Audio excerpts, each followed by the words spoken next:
Et tout de suite sur Europe 1, c'est bien évidemment les audiences d'hier soir avec vous Romain Ambro et Esprit criminel. Et on voit que TF1 a repris des couleurs sur sa case du mercredi soir. On avait des scores un peu en dessous pour Blacklist et là on est à plus de 6 millions de téléspectateurs avec Esprit criminel hier.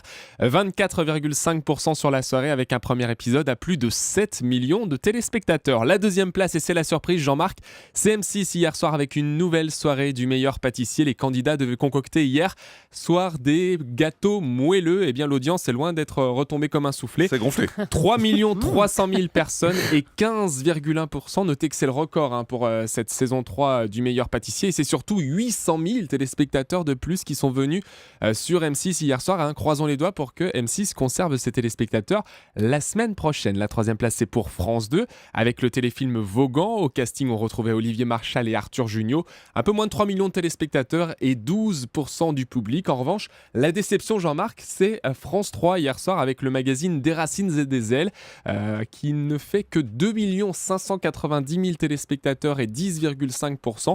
Un score nettement en dessous de la moyenne du magazine.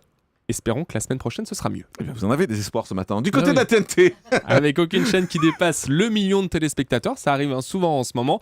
Néanmoins, France 4 frôle cette barre du million. 948 000 personnes étaient devant le film Wasabi avec Jean Reno hier soir. 3,7%. On sait que France 4 s'en sort bien sur cette case du mercredi soir avec le cinéma. Notez que TMC est la deuxième chaîne et elle est loin derrière à 699 000 personnes avec un grand bêtisier d'Halloween qui était programmé. Et toutes les autres chaînes sont sous les 650 000 personnes hier soir. Et en deuxième partie de soirée, avec la série Arrow qui fait la course en tête sur TF1, 2 200 000 et 23,6%. Et puis c'était le 4e numéro de l'émission Un soir à la Tour Eiffel sur France 2. Oui, après Cadmerade, après Nicolas Bedos, après Carla Bruni, Alessandra Sublet recevait hier Yannick Noah. Et bien même en montant au filet, c'est compliqué. 683 000 téléspectateurs seulement et 6,8% du public. C'est le moins bon score depuis le lancement de l'émission. Il n'a pas révélé qu'il sortait avec quelqu'un, c'est pour ça à mon avis.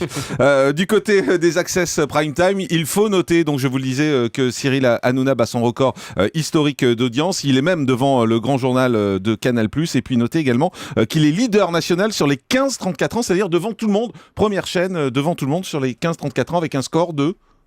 Sur les 1 15, million le score global, c'est 1 254 000 téléspectateurs. Mais comme c'est les vacances, on s'imagine qu'il y a évidemment beaucoup de monde qui est devant la télé à regarder Cyril Hanouna. Et qu'évidemment, Canal+ va nous dire qu'ils ont les 2 talk shows les plus forts et que c'est la raison pour laquelle... C'est ça, et qu'ils sont très contents. Ils sont très contents, mais néanmoins, il faut dire que D8 est tout de même devant le grand journal. On connaît leur discours.